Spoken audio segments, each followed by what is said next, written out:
First today, I want to address the devastating tornadoes and storms that have impacted many states throughout the South and the Midwest. As of this morning, more than 40 innocent lives have been lost and many communities have been totally destroyed.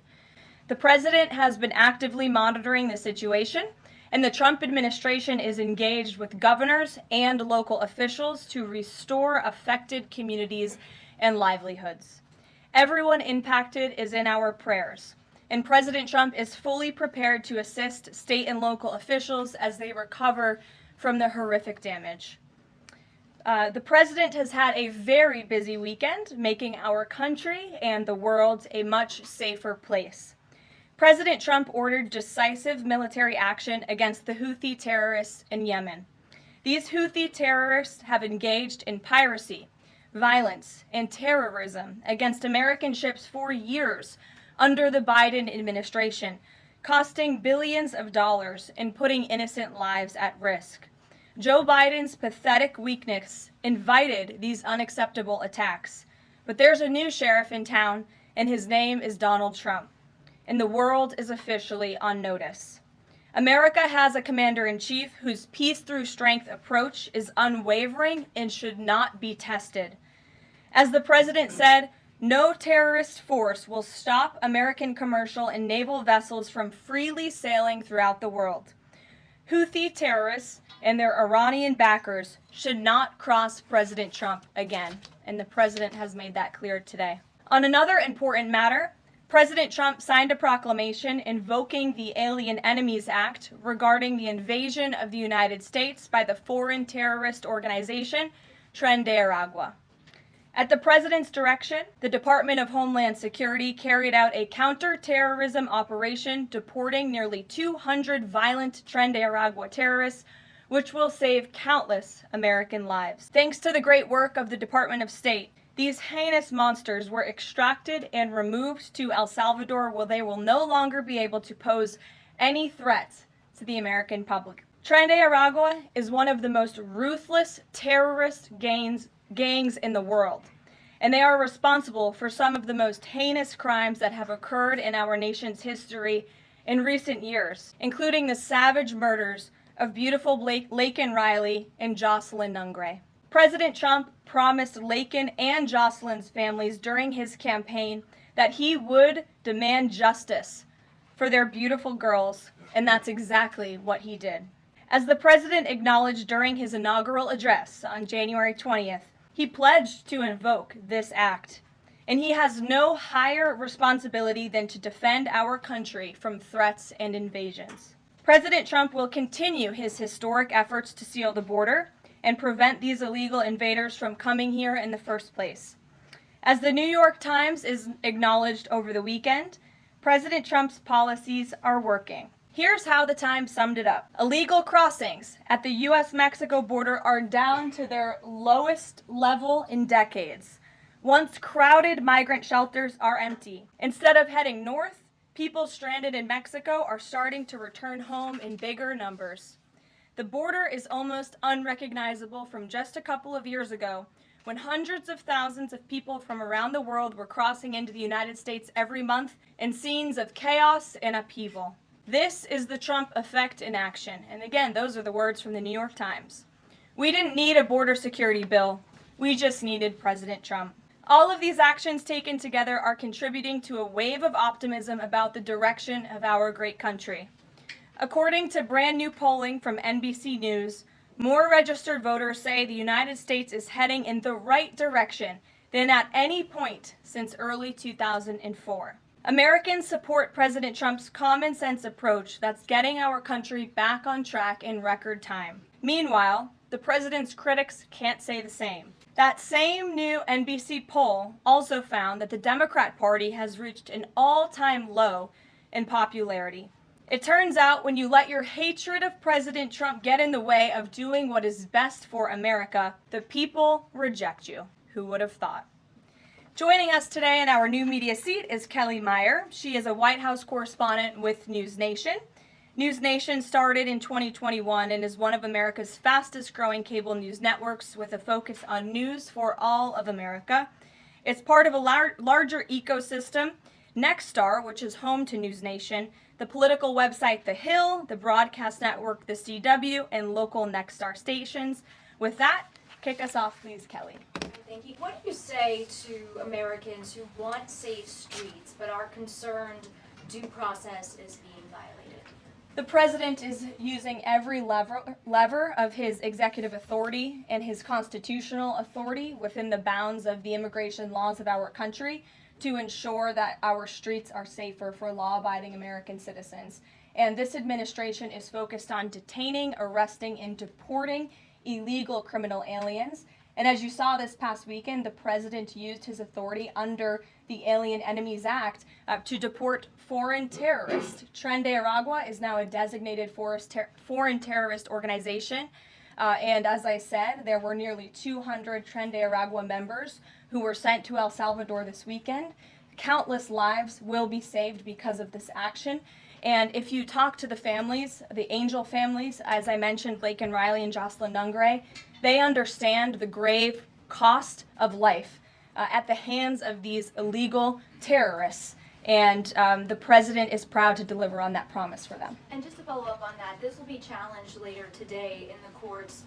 Does the president, does this allow him to defy the court order without having this the checks and balances and the separation of power? No. In fact, this administration acted within the confines of the law, again, within the president's constitutional authority and under the authority granted to him under the Alien Enemies Act. We are quite confident in that, and we are wholly confident that we are going to win this case in court. Peter. Thank you, Karoline. If you guys can't send 200 Tren de Aragua terrorists at a time to El Salvador, where are you going to send them instead? You'd have to ask the courts and the people on the left who are trying to fight this administration for doing the business that this president sought out to do, which is to deport these foreign terrorists. And we're very grateful to President Bukele and to El Salvador for accepting these heinous monsters where they will face justice. And if these guys are terrorists at war with the United States, is President Trump considering anything more lethal to address them than just sticking them on a plane somewhere else? Well, it sounded like you had a little bit of curiosity in the premise of your question, so I want to address it. These are designated foreign terrorists. The president signed a proclamation on February 20th, 2025, designating TDA as a foreign terrorist organization that was in consultation with the Attorney General and the Secretary of Treasury. That was pursuant to 8 U.S. Code 1189. The president has the right to do that. And I think nobody would argue that Tren de Aragua should be designated a foreign terrorist organization. If you want to have that argument, I'm happy to do it. These are heinous monsters, rapists, murderers, kidnappers, sexual assaulters, predators who have no right to be in this country, and they must be held accountable. And something different. There is now a member of the European Parliament from France who does not think the U.S. represents the values of the Statue of Liberty anymore. They want the Statue of Liberty back. So is President Trump going to send the Statue of Liberty back to France? Absolutely not.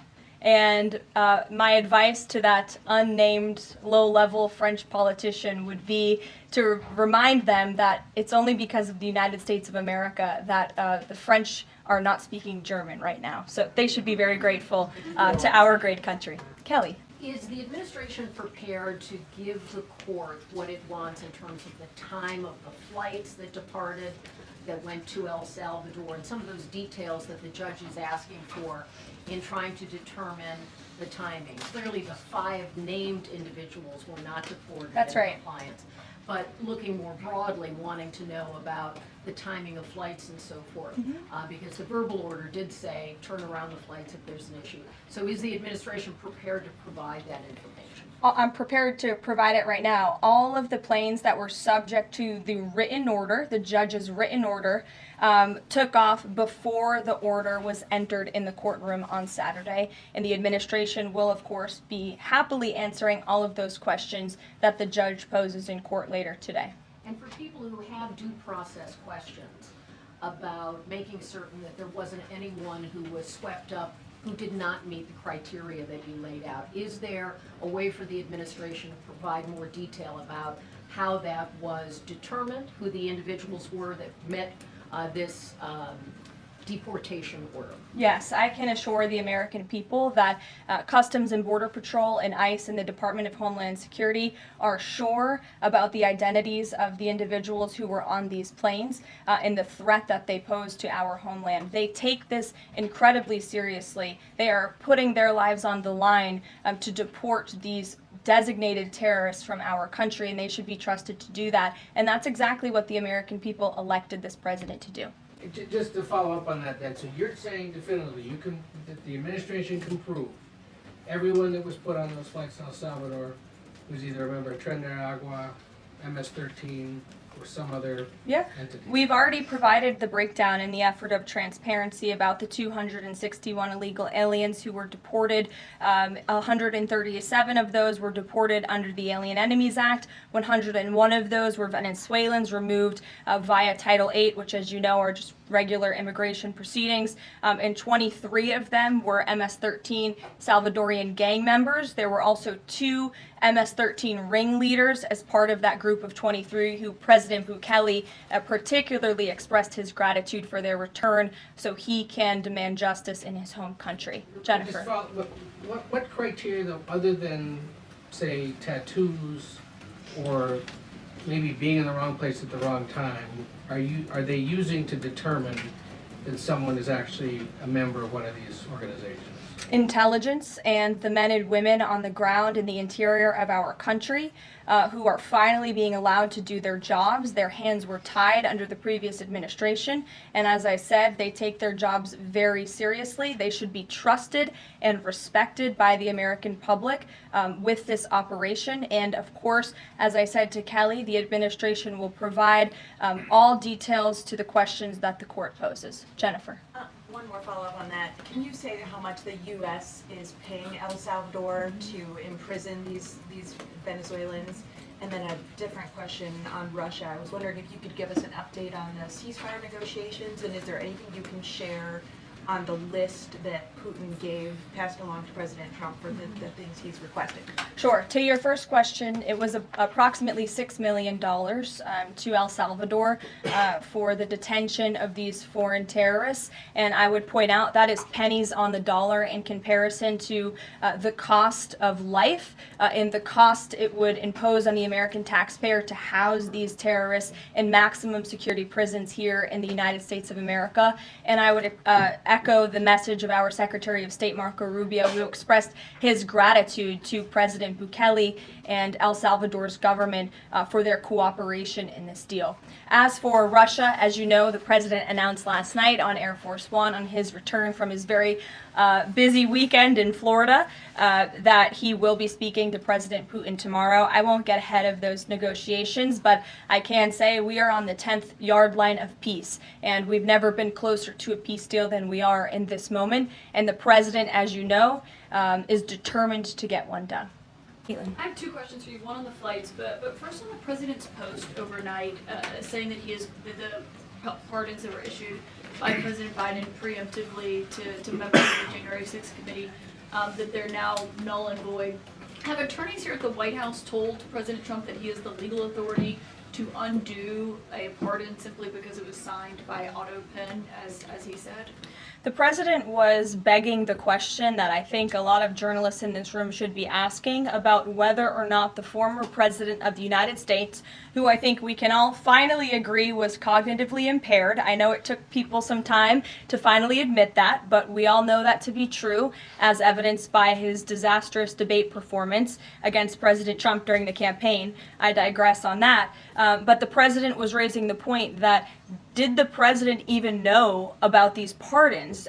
Was his legal signature used without his consent or knowledge? And that's not just the president or me raising those questions, Caitlin. According to the New York Post, there are Biden officials from the previous White House who raised those questions and wondered if the president was even consulted about his legally binding signature being signed onto documents. And so I think it's a question that everybody in this room should be looking into, because certainly that would propose perhaps criminal or illegal behavior if staff members were signing the President of the United States autograph without his consent. Biden is on the record talking about issuing preemptive pardons to these people. But was he aware of his signature being used on every single pardon? That's a question you should ask the Biden Is White there House. any evidence on that he wasn't aware of it? You're a reporter. You should find out. Okay, Sean. on the flights, so I have a question on the timeline of the flights. You keep talking about the judge's written order, which hit the docket Saturday night at about 7:26 p.m. But he issued a verbal order before that at about 6:45 and 6:48 p.m. based on the court hearing. A verbal order from the bench. Does the White House feel the need to comply with a verbal order from this judge? Again, as I said, all of the planes subject to the written order of this judge departed U.S. soil, U.S. territory before the judge's written order. But what about the verbal order, which of course carries the same legal weight as a written order, and said for the planes to turn around if they were Well, in the air? there's actually questions about whether a verbal order carries the same weight as a legal order, as a written order, and our lawyers are determined to ask and answer those questions in court. Sean. Hey, so on Friday, the president suggested at length that it should be illegal to criticize judges, but he has repeatedly criticized judges who rule against him, and Elon Musk is calling for impeachment of judges who have opposed the administration. So how are those two things not in conflict? I have not heard the president talk about impeaching judges. I know you mentioned Mr. Musk's tweet, but I have not heard the president of the United States ask that. Mary. Hey, thanks, Caroline. I wanted to ask about this video that I saw this morning set to the tune of, I believe, Closing Time, about deportations of illegal migrants. What's the strategy behind the White House's videos they've been putting out on this, and can you kind of talk us through the thinking on these videos? I think the White House and our entire government clearly is leaning into the message of this president. And we are unafraid to double down and to take responsibility and ownership of the serious decisions that are being made. The president was elected with an overwhelming mandate to launch the largest mass deportation campaign in American history, and that's exactly what he is doing. And to this very day, we are now, I think, 56 or 7 days into the administration by my count. The president still receives an overwhelming public support for the policies that he is enacting. So we are unafraid to message effectively what the president is doing on a daily basis to make our community safer. And the specific video you referenced, I think it sums up our immigration policy pretty well. You don't have to go home, but you can't stay here. I have two questions. First, will President Trump put sanctions on Russia if the talks on Tuesday don't go as hoped? And secondly, have any illegal immigrants self-deported through CBP home yet? To your first question, it's something the president has floated, and certainly he's willing to do if necessary. I don't have anything to read out, and I would never get ahead of the president on such a serious decision. To your second question about the CBP Home app, I would have to check in with the Department of Homeland Security, but it's a great question, and we're very proud to repurpose this app, which the Biden administration abused to facilitate the mass illegal entry of illegal immigrants into our country. It was like a fast pass at Disneyland.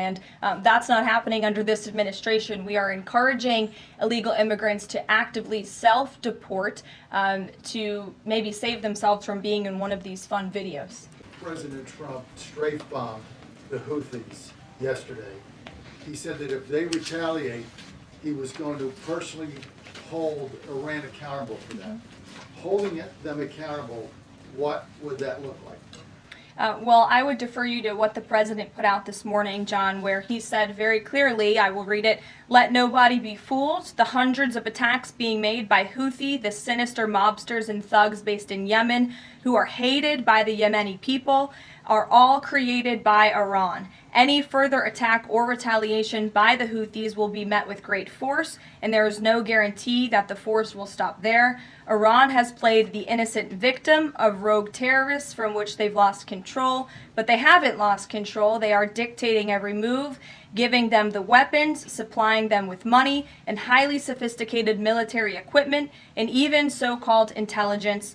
Every shot fired by the Houthis will be looked upon from this point forward as being a shot fired from the weapons and leadership of Iran. And Iran will be held responsible and suffer the consequences, and those consequences will be dire. That is a statement from the President of the United States just moments ago. I have nothing additional to share, but our message to Iran is you better take this president seriously, and I think the Houthis learned that the hard way this past weekend. As I said in my opening remarks, there's a new sheriff in town, and this president is not just going to sit on his hands and allow terrorists to launch attacks on commercial vessels and U.S. naval ships. Those actions will not be tolerated.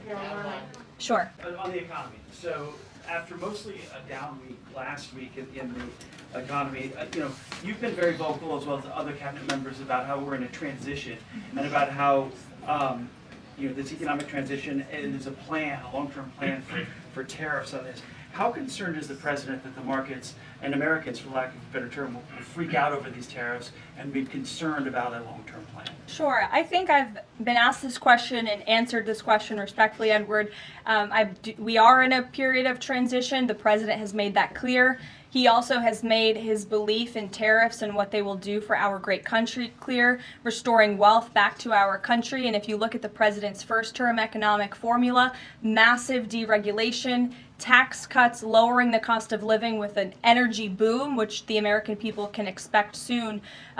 Wall Street and Main Street should both be assured by what President Trump did in his first term. It's the exact same formula. In fact, I would argue it's even better this time around. And if you look at some of the economic indicators in the last week, the latest CPI report last week beat expectations. Inflation is cooling. Core inflation dropped for the first time in 4 months.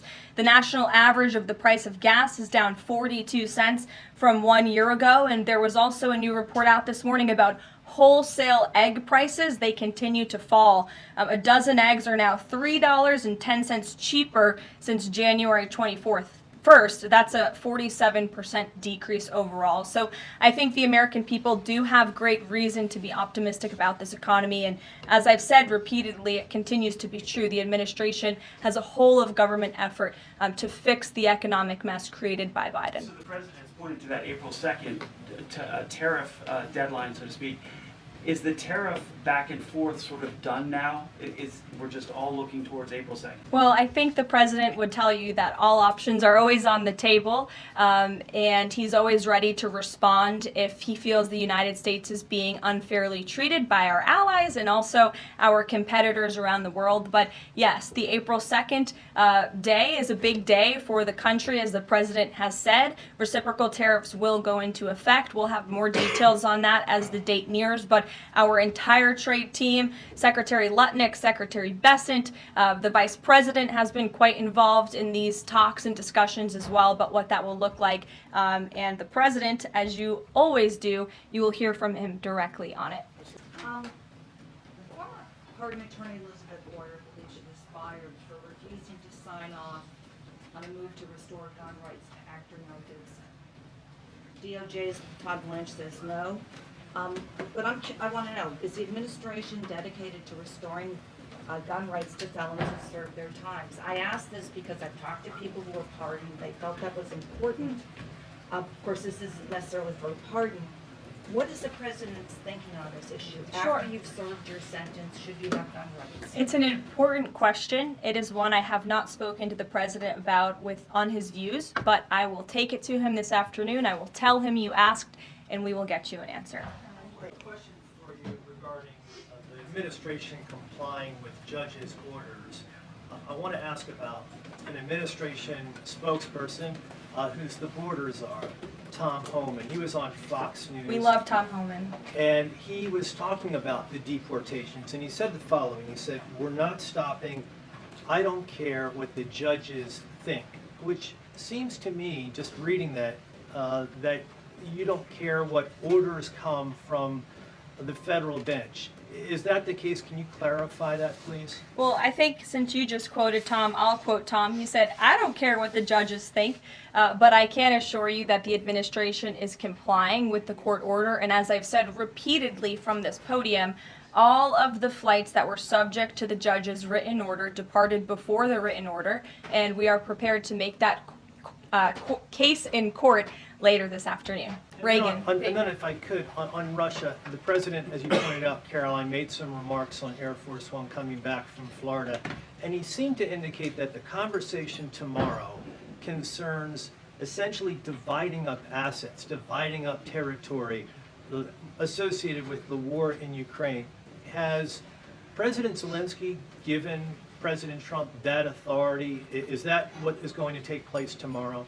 Well, as you know, the president and his entire national security team have been engaged directly with President Zelensky and the Ukrainian team, and that has been part of the discussion between the president's team and the Ukrainians. As for where those lines will be drawn or any specifics, I am not going to get into that from this podium. It would be unwise for me to get ahead of the president's call with President Putin tomorrow. But again, I can assure you, in the effort of transparency, as this president always does, you will hear from him or one of us directly after that phone call tomorrow. Reagan. I think there's a lot of focus on the judicial branch right now. The president has about 40 judicial appointments that he could make at this moment. Do you have an update on what the timeline would look like for those judicial appointments? And does the president have a list of potential nominees that he's going to make? I do not have an update on a timeline, nor do I have a list, but I can certainly have our team gather that for you and provide it.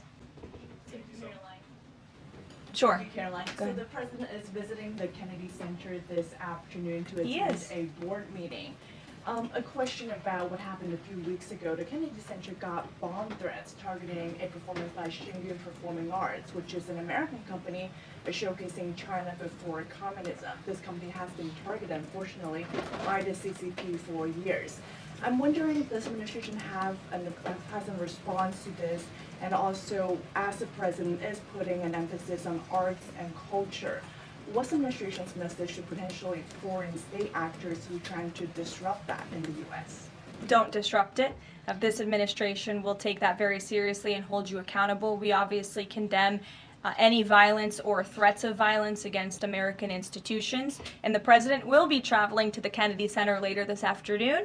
I look forward to going with him. As you know, he is now the chairman of the board of the Kennedy Center, where he hopes to restore arts and culture that embrace American tradition, don't disparage it, as we have unfortunately seen over the past several years. The president will be doing a tour of the center. In his business developer mind, I'm sure he will make some recommendations on how the center itself can be improved, but also will be discussing perhaps some future plays and musicals and theatrical programs that the center will be hosting under his new leadership and the board's new leadership. Daniel. Will the president be discussing with Putin tomorrow the future of Volodymyr Zelensky? Sort of a follow-up to John's question. Again, I've been asked and answered this question now. I'm not going to get ahead of the president's discussion tomorrow, but after the phone call takes place, I can certainly provide a readout. Daniel.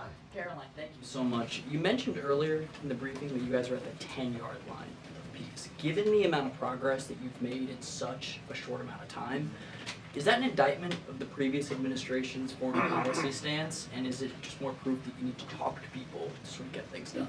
I think so. I think the previous administration is the reason this war began. As President Trump often says, this war would have never started if he were still in office. It only started because of the incompetence and the weakness of the previous administration. And President Trump is very proud of the progress that he and his team have made in such a short amount of time. And hopefully tomorrow that progress will move forward. There have been some media reports just in the last few hours that the administration has decided to withdraw from the International Center for the Prosecution of the Crime of Aggression against Ukraine, which is designed to hold Putin accountable for war crimes. Are you able to confirm that? And if that has occurred, why has that occurred? I'm not able to confirm it because I have not heard that. I will caution, I know there have been many inaccurate and misleading reports from Reuters lately, so I would caution anybody taking that seriously, but I can check in and get back to you. Rachel. Thanks, Caroline.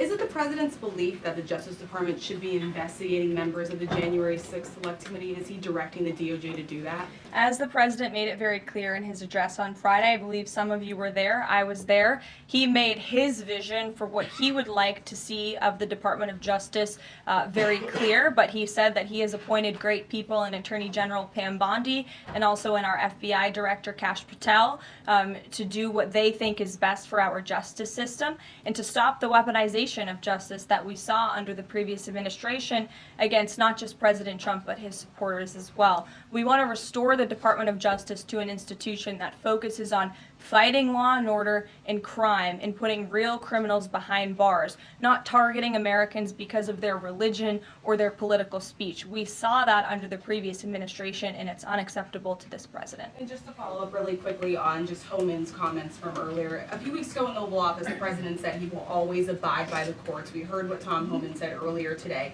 So I'm only asking just to be clear for the American people. It is the administration's belief that that you feel like you are bound to comply by the judge's orders? We are complying with the judge's orders.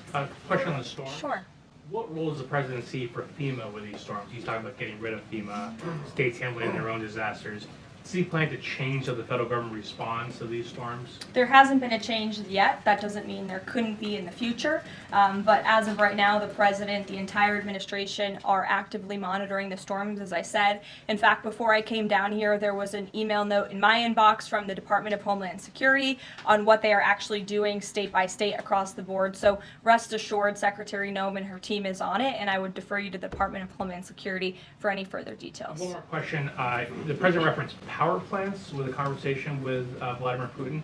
What is he referring to with power plants? What is that? There's a power plant that is on the border of Russia and Ukraine that was up for discussion with the Ukrainians, and he will address it in his call with Putin tomorrow. The nuclear plant. Correct. Okay. Yes. Karoline? Do you have a question? Yes. Okay. I wanted to ask you if you would be releasing more granular data about people who were sent to El Salvador this week. Particularly, will you be releasing their names? I don't believe so because of the privacy concerns at this point in time. That doesn't mean we won't eventually. I would defer you to the Department of Homeland Security for more details on the individuals on the flights, but we have been incredibly transparent in giving you the breakdown of the numbers and also some of the crimes committed by these heinous criminals and individuals: kidnapping, sexual abuse of a child, robbery, aggravated assault on a police officer. I would remind everybody in this room that Tren de Aragua is a foreign terrorist organization operating within the United States of America because the previous administration allowed them to invade our country. These are monsters who tortured, raped, and murdered a 12-year-old Jocelyn Nungre. They murdered 22-year-old nursing student Laken Riley. They led a multi-state sex trafficking operation involving smuggling women into the United States, holding them in stash houses in Louisiana, Florida, New Jersey, Texas, and Virginia, and forcing them into prostitution. They kidnapped and murdered a 33-year-old woman in Texas. They sexually and physically assaulted a woman and her daughter in Wisconsin. They conducted a mass shooting in Illinois. They peddled untraceable ghost guns across New York City, took over an Aurora, Colorado apartment complex where they kidnapped and tortured victims. And by the way, many of you in the mainstream media said that didn't happen. It turned out that it did, and because of the effective immigration policies of this administration, those foreign terrorists were detained and they are no longer operating on American soil, and we have President Trump to thank for that. We'll see you guys later at the Kennedy Center. Thanks so much. Thanks, Caroline. Welcome to today's Political Update. In this report, we delve into the details of a recent White House press briefing held on March 17th, 2025, led by Press Secretary Karoline Leavitt.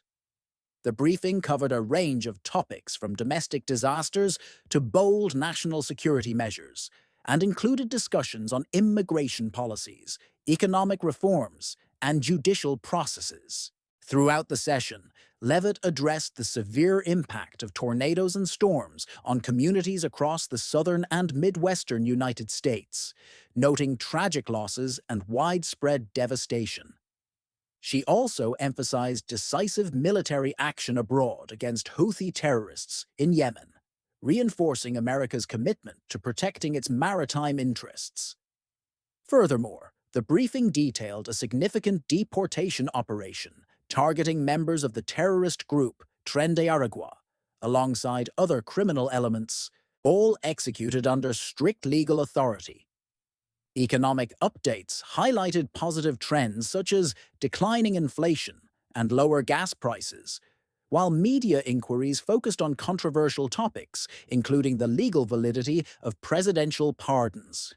This update provides an in-depth look at how these multifaceted issues are shaping the current political landscape and influencing the nation's future.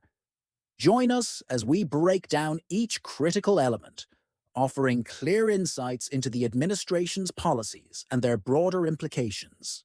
During a lively press briefing on March 17th, the White House press secretary warmly greeted the attentive audience, wishing everyone a happy Monday and a festive St. Patrick's Day celebration. She addressed severe weather disasters, noting devastating tornadoes and storms impacting the southern and midwestern states, with over 40 lives lost and communities facing significant destruction amid emergency response efforts.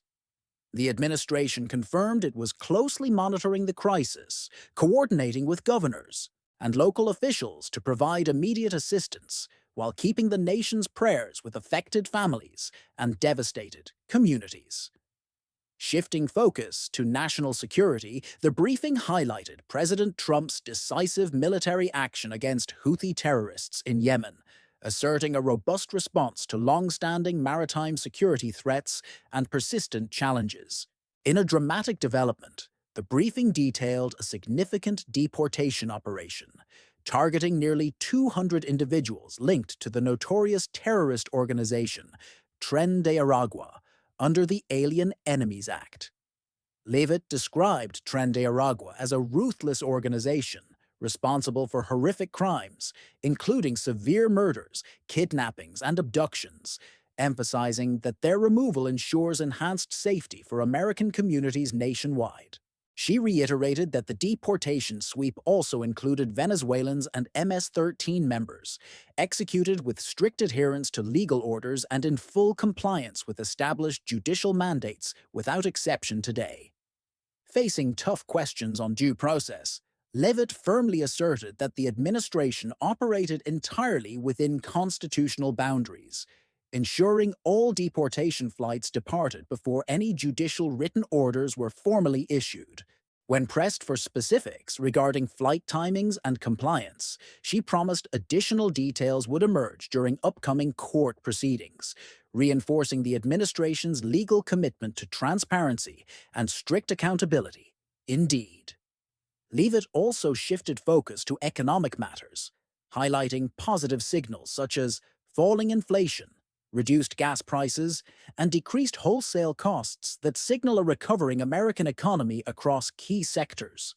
She mentioned an upcoming tariff deadline on April 2nd, suggesting that reciprocal measures remain an option if international trade partners continue unfair practices against American industries to protect national interests.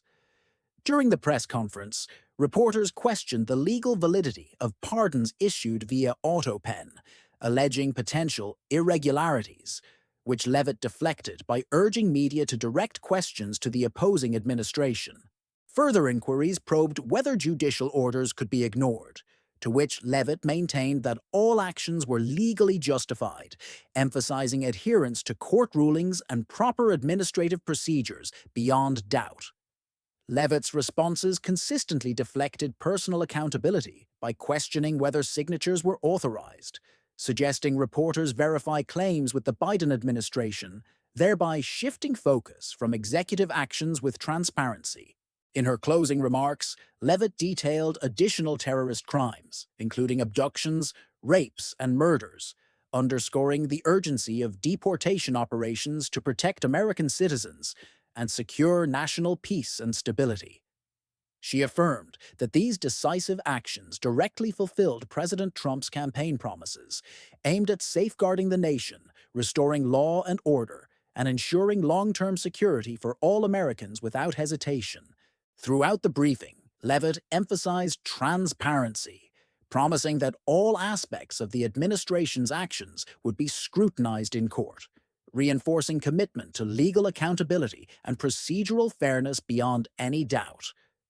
Leavitt reiterated that the immigration policies were designed not only to secure the borders, but also to eliminate threats from violent criminal networks and terrorist elements through rigorous enforcement measures. She stressed that the administration's actions on the international front, including military interventions, demonstrated a clear commitment to countering global terrorism and protecting vital national interests with unwavering strategic resolve. Leavitt confirmed that forthcoming court sessions would reveal additional operational details, as legal challenges are expected to further test the limits of executive authority in immigration and national security policies. On economic recovery, she noted that government initiatives, including deregulation and targeted trade policies, have contributed to significant improvements in consumer confidence and market performance indicators, driving sustainable national growth. She elaborated on ongoing discussions with key trade partners, indicating that strategic tariff implementations could serve as a leverage tool to balance trade deficits and promote domestic manufacturing competitiveness effectively. Addressing the role of media, Leavitt noted that while scrutiny of executive actions is expected, the administration remains steadfast in upholding legal procedures and defending its policy decisions with transparency. She suggested that the administration's assertive approach, though controversial, might reshape the political landscape by challenging traditional norms of executive and judicial interplay in governance, while fostering robust democratic debate. Looking ahead, she acknowledged that future legal battles could further test the administration's policy framework, potentially igniting broader debates over the balance between security measures and civil liberties in America. She reiterated that every action taken was in strict adherence to legal norms and constitutional authority, dismissing claims of arbitrary or unchecked executive power with measured confidence and absolute certainty.